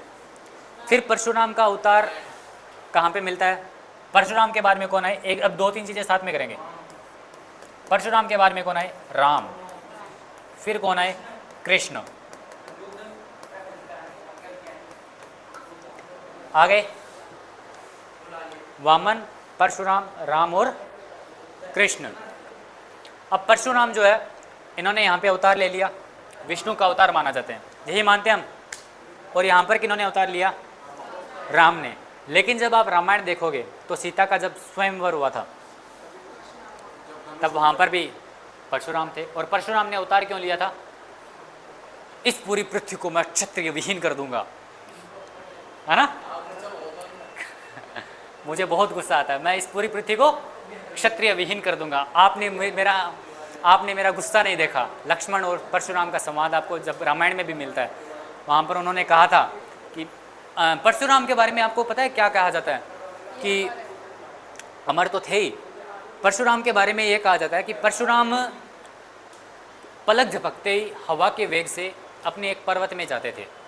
तो एक शायद राम से हुआ था या फिर किसी से टकराव हुआ था। तो उन्होंने बोला कि मैं आपकी ये चीज़ हटा दूंगा। तो परशुराम ने बोला नहीं नहीं गुरुदेव, आप ये मत कीजिए, वरना अगर आप मेरी ये शक्ति भी छीन लेंगे तो फिर मैं भगवान का मतलब जाप करने के लिए मैं उसी जगह पर जाता हूँ, मैं वहाँ पर नहीं जा पाऊँगा। तो परशुराम के बारे में वो भी माना जाता है। और राम के रूप में जब आए तो सीता स्वयंवर में भी परशुराम दिखते हैं। तो वहाँ पर विष्णु का अवतार परशुराम भी थे और राम भी थे, वो भी माना जाता है। लेकिन बोलते हैं कि अवतार विष्णु के अंश ने लिए हैं, विष्णु ने खुद ने नहीं लिए। तो विष्णु तो उस समय भी थे, तो विष्णु के अंश माने जाते हैं परशुराम और राम। फिर यहाँ पर आते हैं कृष्ण।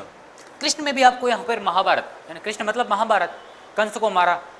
फिर मामा के बेटे भाई बने कौन?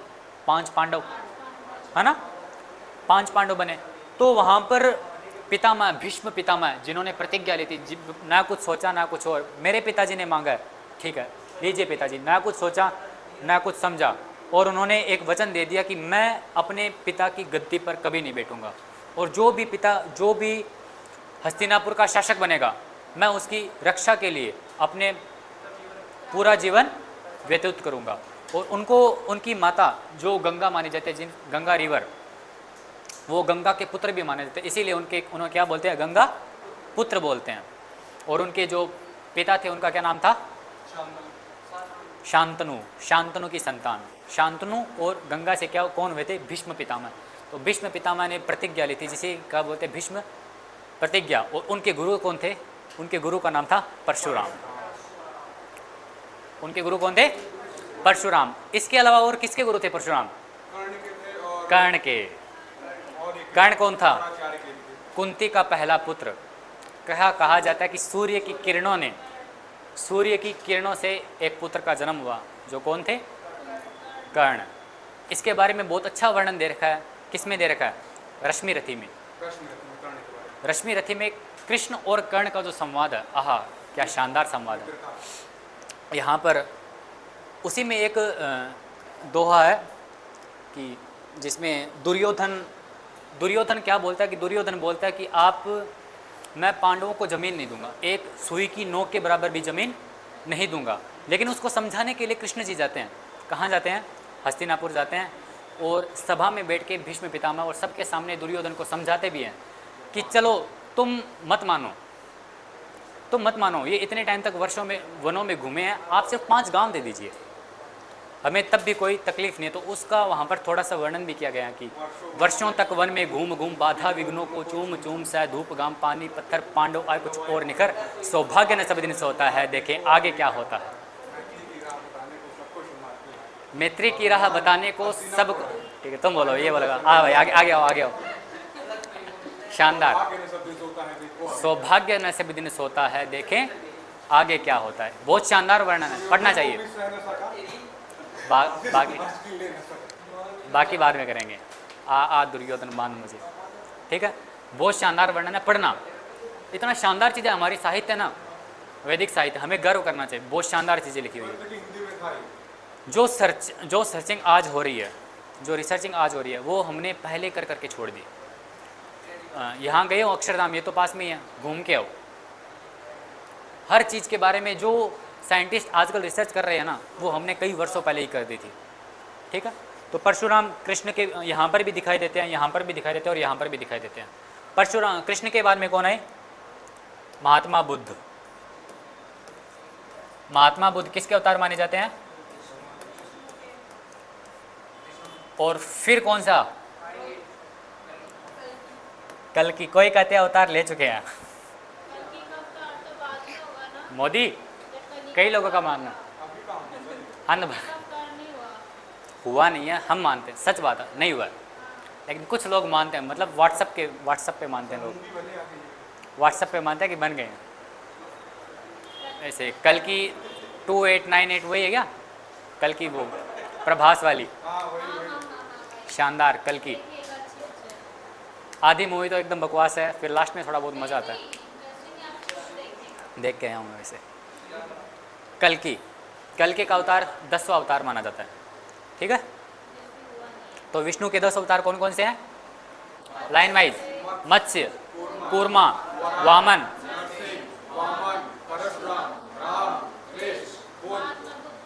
और कल की 10 अवतार हो गए। चलो ठीक है। अब देखो, अब जो मत्स्य पुराण लिख रखा हमने, मत्स्य पुराण में किसके बारे में बताया गया, मत्स्य पुराण में हम आगे पढ़ेंगे सातवाहन वंश के बारे में। किसके बारे में बताया गया, सातवाहन वंश। इसका सबसे एक महत्वपूर्ण राजा हुआ था गौतमी पुत्र सातकर्णी, पढ़ेंगे हम। तो सातवाहन वंश के बारे में कहाँ मिलता है, मत्स्य पुराण में। और विष्णु के अवतार हो गए। अब देखो, अब अलग अलग चीज़ें पढ़ते हैं हमने, 3-4 पुराण हो रहा है, 3 पुराण हो रहा है। अब हमारा ये चैप्टर कंप्लीट होने वाला है, फिर हम आएंगे महाजनपद, वो भी आज चैप्टर कंप्लीट कर देंगे।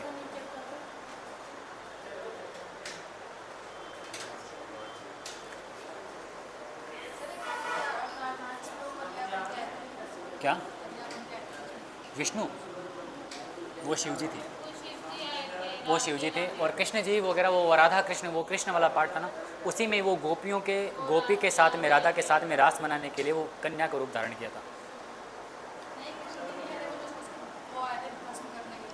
किसको? वो अलग चीज़ है, वो मोहिनी अवतार लिया था, मोहिनी रूप लिया था जब क्या हुआ था, वो समुद्र मंथन हुआ था, तब अमृत वो किसके किसके पास गया था, वो राक्षसों के हिस्से में आया था, तो वो राक्षसों को मिल गया था।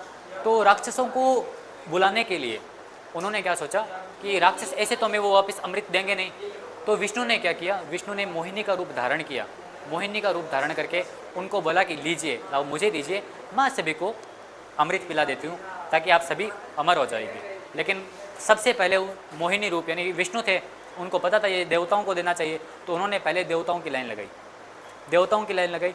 लेकिन राहु और केतु जो एक राक्षस, राहु और केतु पहले एक ही राक्षस थे, ठीक है, तो राहु और केतु जो आए, वो एक व्यक्ति था, वो राक्षस था, वो राक्षस था कि देवताओं की लाइन में खड़ा हो गया, और उसने जैसे पिया तो विष्णु को पता लग गया ये राक्षस है, ये अमर हो जाएगा, और उसने पानी उसने वो अमृत पी लिया। जैसे ही पिया विष्णु ने मतलब अपने चक्र से उसका गला अलग कर दिया। तो राहु और केतु, राहु का सिर्फ और सिर्फ हमें क्या दिखाई देता है, सिर, और उसका एक पार्ट क्या दिखाई देता है, धड़ दिखाई देता है। उस वहाँ से राहु और केतु दो अलग अलग ग्रह के रूप में माने जाते हैं, क्योंकि वो अमर है, आज भी माना जाता है कि वो जिंदा है। इतना हो गया, आगे चलते हैं। आगे एक विष्णु पुराण। विष्णु पुराण में किसके बारे में वर्णन मिलता है? विष्णु पुराण में आप देखोगे मौर्य वंश के बारे में।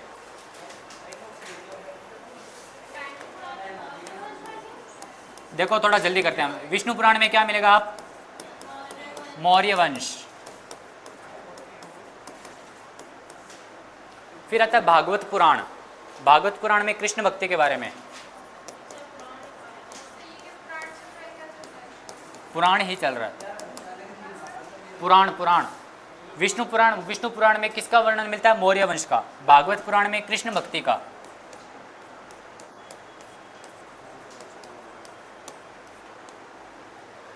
और एक वायु पुराण में गुप्त वंश।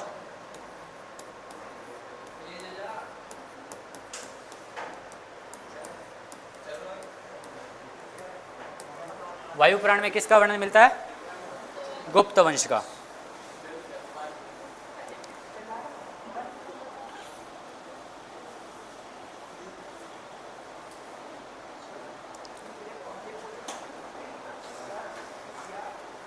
ये आपका कंप्लीट वैदिक पुराण कंप्लीट।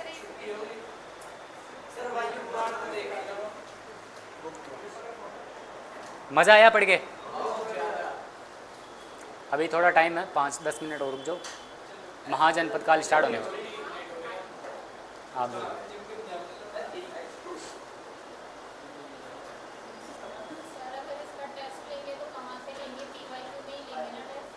कुछ भी हो सकता है टेस्ट का, कुछ नहीं कर सकते, कैसे भी आ सकता है पेपर में। हमारे जो बोल रहे हैं हम बता देंगे, फिर तो आप पढ़ के आ जाओगे। अब ध्यान रखना, एक बात बता देता हूँ पहले, आज आप दोगे मॉक टेस्ट। मॉक टेस्ट में कुछ चीज़ें ऐसी आएगी जो आपने यहाँ से क्लास में नहीं हो रखी होगी, आप घबरा जाओगे। घबराना नहीं है। मॉक टेस्ट बनाते हैं किस लिए बनाते हैं पता है? मॉक टेस्ट जानबूझ के ऐसे बनाए जाते हैं जो बच्चों ने नहीं पढ़ रखा। मॉक टेस्ट बनाए इसीलिए जाते हैं, जो चीज़ आपने नहीं पढ़ रखी है ना, उस चीज़ को आप अपने नोट्स में नोट करोगे, इसलिए बनाए जाते हैं मॉक टेस्ट। ताकि अगर जो चीज़ें छूट रखी है और जो चीज़ें आपने पढ़ रखी है, उन दोनों का जब कंपाइलेशन हो जाएगा, फिर आपके जो तैयारी कहलाई जाएगी ना, वो असली पेपर में जब आप बैठोगे तब आप सारे क्वेश्चन टैकल कर पाओगे। क्लास का आपका हो गया, फिर आप क्या करोगे, PYQ करोगे। क्लास में जो गया वो PYQ के बारे में। PYQ के बारे में आप कहाँ देखोगे, मॉक टेस्ट। मॉक टेस्ट, आप मॉक टेस्ट चेक करोगे, इन तीनों का कंपाइलेशन, फिर आपको अच्छा रिजल्ट देगा। जो क्लास में हो रखा है वो अलग चीज़ है, हो सके वो यहाँ पर दिख जाए, हो सके वो यहाँ पर दिख जाए, ठीक है, ना दिखे घबराने वाली बात नहीं होती। मॉक टेस्ट का मतलब यही होता है कि बच्चों को और ज़्यादा उलझाया जाए, ठीक है। वो आपको यहाँ पे क्लास वाला कुछ अलग दिखेगा, यहाँ पर कुछ अलग दिखेगा, ठीक है, तो घबराना मत। लेकिन मॉक टेस्ट जितने ज़्यादा हो सके उतने ज़्यादा दो, ताकि आपकी तैयारी और ज़्यादा अच्छी हो। क्लास एंड नहीं, महाजनपद काल स्टार्ट करेंगे। महाजनपद काल, वैदिक साहित्य कंप्लीट हो गया, नया चैप्टर अब महाजनपद काल नहीं हुआ अभी, 5 बजे तक चलेगी क्लास। महाजनपद काल,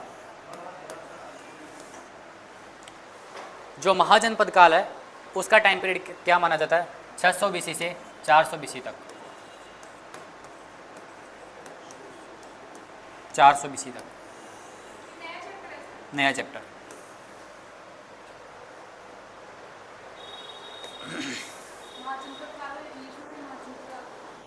महाजनपद पीरियड। अब महाजनपद होता क्या है? देखो इधर महाजनपद होता क्या है? जैसे कि हमारे सबसे छोटी इकाई है वो क्या होती है?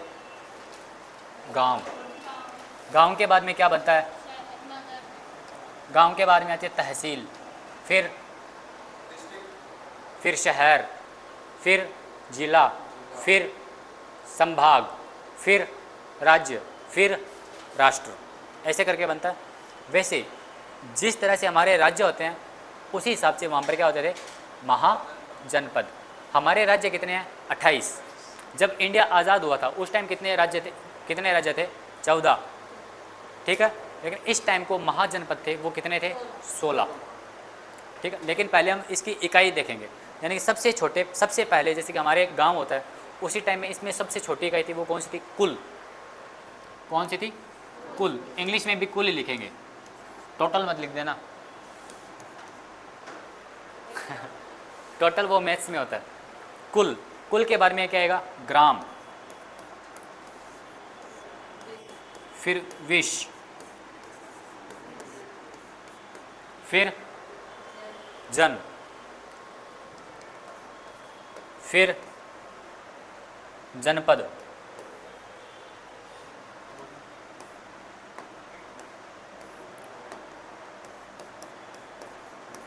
और फिर महाजनपद।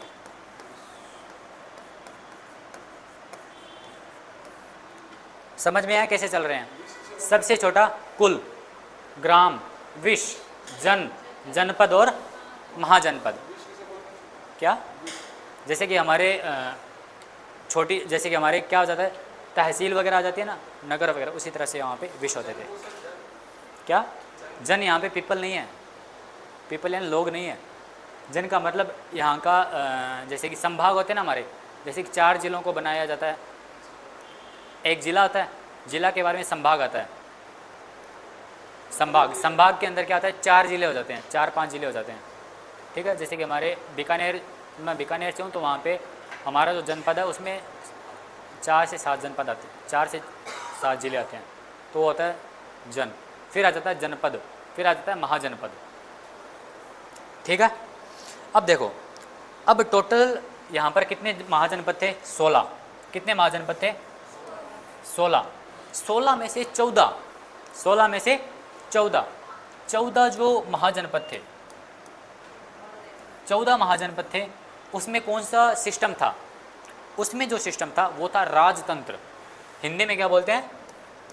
राजतंत्र।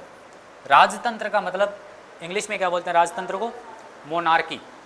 राजतंत्र को इंग्लिश में क्या बोलते हैं? मोनार्की।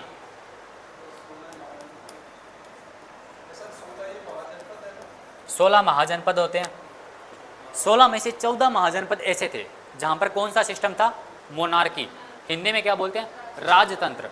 और जो दो महाजनपद थे उसमें कौन सा सिस्टम था? उसमें था गणतंत्र। कौन सा था? गणतंत्र सिस्टम, गणतंत्र व्यवस्था। इंग्लिश में क्या बोलते हैं? रिपब्लिक। रिपब्लिक। पहले इसका मतलब समझते हैं। लिख लिया? अब राजतंत्र का मतलब, सुपर 30 मूवी देखी है? उसमें क्या बोलते हैं? उसमें जब वो वही लाइन है कि राजा का बेटा ही राजा बनेगा, लेकिन ऋतिक रोशन क्या बोलता है? नहीं, ये सीन कहाँ पे आता है, कोई बताएगा? जब उसकी कैम्ब्रिज के लिए जब ऋतिक रोशन का एडमिशन हो जाता है तब उसका पापा वो पोस्ट ऑफिस में वो लगाने के लिए मगर कुछ भेजता है वो, है ना? तो वहाँ पर वो बोलते त्रिवेदी जी जो मेन ऑफिस में बैठा होता है, तो वो बोलते हैं आप क्यों तकलीफ़ ले रहे हैं, क्योंकि राजा का बेटा ही राजा बनेगा। तब उसके पापा क्या बोलते हैं? अब अब भी पुराना कैलेंडर पढ़ रहे हैं त्रिवेदी बाबू। अब राजा का बेटा वही, राजा का बेटा राजा नहीं बनेगा, राजा का बेटा वही बनेगा जो हकदार होगा। तो राजतंत्र का मतलब क्या होगा? सीधी सी बात है कि राजा का बेटा राजा बनेगा, सीधी सी बात, राजा का बेटा राजा। मोनार्की का मतलब क्या होता है? राजा का बेटा राजा, यानी एक राजा होगा, अगर वो खत्म हो गया तो उसके बाद में वहाँ पे राजा कौन होगा? उसका बेटा। यानी कि इसको एक लैंग्वेज में बोल देते तो वंशानुगत शासन बोल दूँ मैं इसको, वंशानुगत शासन, वंशानुगत, यानी कि मेरा वंश ही मेरा उत्तराधिकारी होगा, वही मेरा शासक होगा। तो मोनार्की का मतलब होता है राजा का बेटा राजा, यानी कि वंशानुगत शासन होता था यहाँ पे। लेकिन आज हमारा इंडिया मोनार्की है या फिर रिपब्लिक है? रिपब्लिक। और रिपब्लिक का मतलब क्या होता है? यहाँ का, वाह, गणतंत्र तो हिंदी में वर्ड है ना बेटा, ये नहीं, ऐसे कभी अर्थ पूछा जाए तो मतलब बताते हैं। गणतंत्र का मतलब रिपब्लिक, ये नहीं, गणतंत्र को इंग्लिश में क्या बोलते हैं? रिपब्लिक। और गणतंत्र का मतलब ये होता है कि यहाँ का जो हेड होता है, यहाँ का जो हेड होता है उसको इलेक्ट किया जाता है, उसको क्या किया जाता है? इलेक्ट किया जाता है, यानी कि head of the state is elected, not selected. Head of the state is elected, head of the state is elected, यानी कि जो यहाँ का जो प्रमुख व्यक्ति को चुनाव किया जाता है, प्रथम व्यक्ति का चुनाव किया जाता है यहाँ पे, प्रमुख व्यक्ति। हमारा प्रमुख व्यक्ति कौन है? इंडिया का प्रमुख व्यक्ति कौन है? हेड ऑफ द स्टेट, वो है राष्ट्रपति। तो राष्ट्रपति का बेटा या फिर राष्ट्रपति का जो संतान होती है, क्या वही राष्ट्रपति बनते हैं हमारे? नहीं होता। हमारे राष्ट्रपति का क्या होता है? चुनाव होता है। उस चुनाव का क्या नाम है? एकल संक्रमणीय मत पद्धति। आएगा, पॉलिटी में करेंगे तब देखेंगे इसको। इंग्लिश में यारो सच बताऊँ, मैं हिंदी मीडियम का छात्र हूँ तो थोड़ा वर्ड याद नहीं आ रहा। ठीक है, जब हम पॉलिटी करेंगे तब हम इसको सही से इंग्लिश में और हिंदी में दोनों में देखेंगे, और इसको सिस्टम को भी देखेंगे बाद में देखेंगे, अभी का नहीं है। एकल संक्रमणीय मत पद्धति,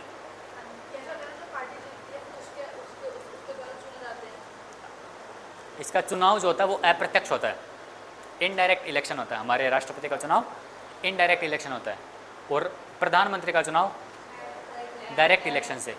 अब लेकिन एक क्वेश्चन मार्क उठता है, हमारे यहाँ पर प्रधानमंत्री का चुनाव और राष्ट्रपति का चुनाव अलग अलग क्यों होता है? राष्ट्रपति का चुनाव अप्रत्यक्ष होता है और प्रधानमंत्री का चुनाव प्रत्यक्ष होता है, क्यों? इंटरव्यू में पूछा जाता है कई बार ये क्वेश्चन। चलो ये जब पॉलिटी करेंगे तब देखेंगे। चलो या फिर इसका बता दूँ, भी बता देता हूँ। चलो, क्या सीधी सी बात है, क्या एक मयान में दो तलवार रह सकती है? नहीं रह सकती।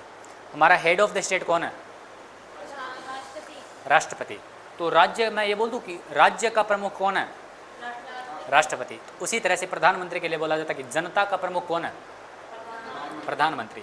हमने क्या बोला कि राष्ट्रपति का जो चुनाव होता है, राष्ट्रपति का चुनाव वो अप्रत्यक्ष होता है, अप्रत्यक्ष यानी कि इनडायरेक्ट इलेक्शन।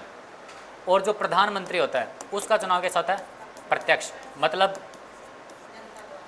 देखो, अप्रत्यक्ष का मतलब, इसका मतलब ये होता है, मान लीजिए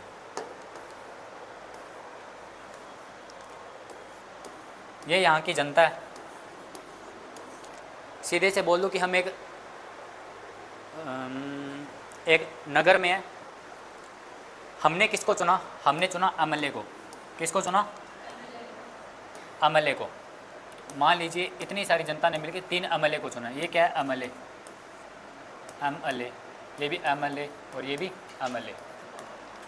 अब जो राष्ट्रपति का, अब ये हमारे रिप्रेजेंटेटिव्स है, हम सारा काम नहीं कर सकते, तो हमने हमारी तरफ से हमारा जो सड़क का काम, हमारे नगर निगम का काम, ये जो काम करने के लिए हमने किसको चुना है?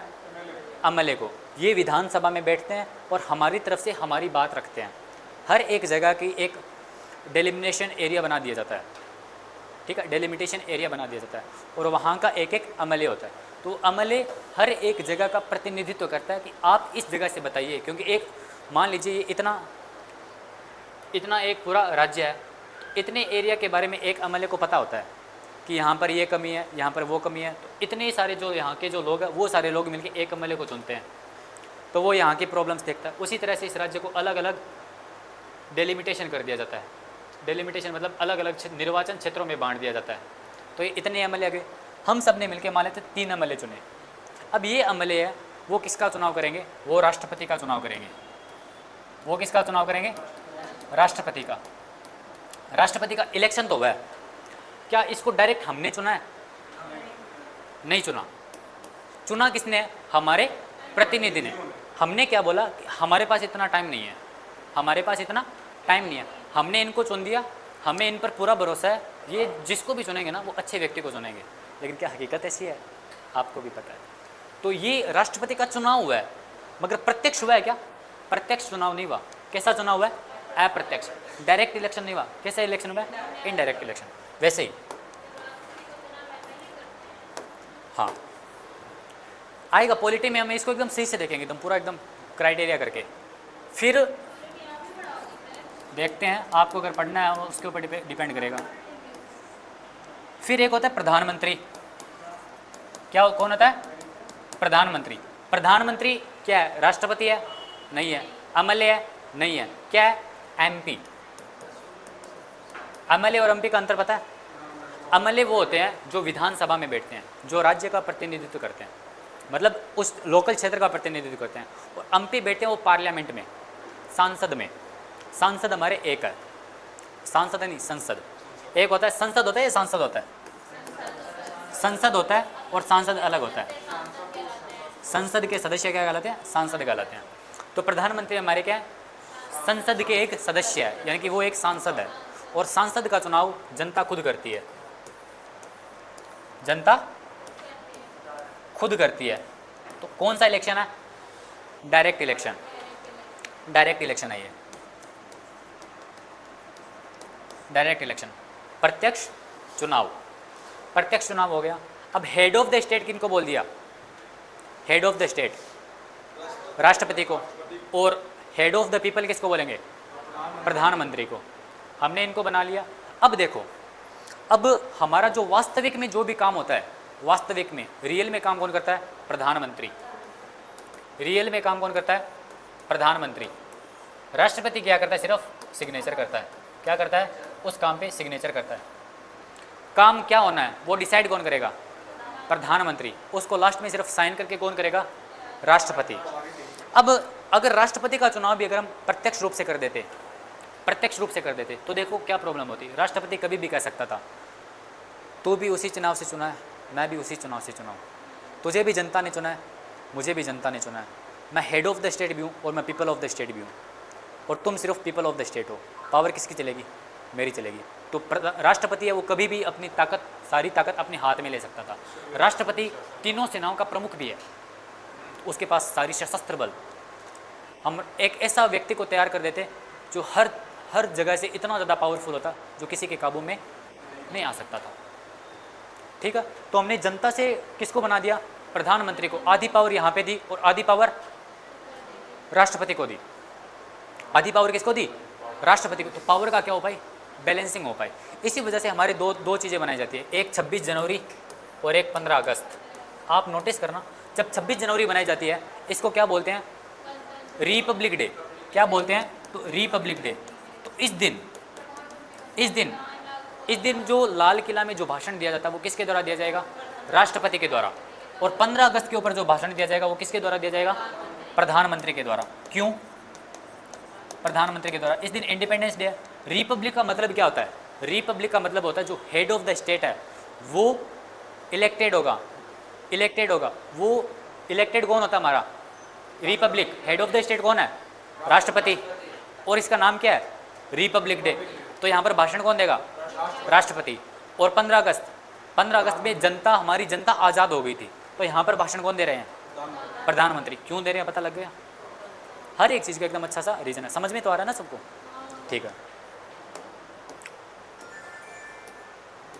अब तो ये 14 राजतंत्र थे और 2 क्या थे? गणतंत्र थे। इसका मतलब समझ आ गया? अब जो 2 गणतंत्र थे वो कौन कौन से थे? 2 गणतंत्र के नाम, एक था वज्जी और एक था मल। कौन सा था? वज्जी और एक था मल। ये दो महाजनपद ऐसे थे जहाँ पर कौन सी व्यवस्था थी? गणतंत्र की व्यवस्था थी, यानी कि रिपब्लिक की व्यवस्था थी। जो वज्जी है, ये माना जाता है कि जो वज्जी दुनिया का पहला गणतांत्रिक राज्य महाजनपद था या फिर गणतांत्रिक राज्य था। वज्जी क्या था? दुनिया का पहला गणतंत्र क्षेत्र था, गणतंत्र था। ठीक है, समझ में आया? किसी को कोई डाउट? चलो बाकी का कल करते हैं, ठीक है।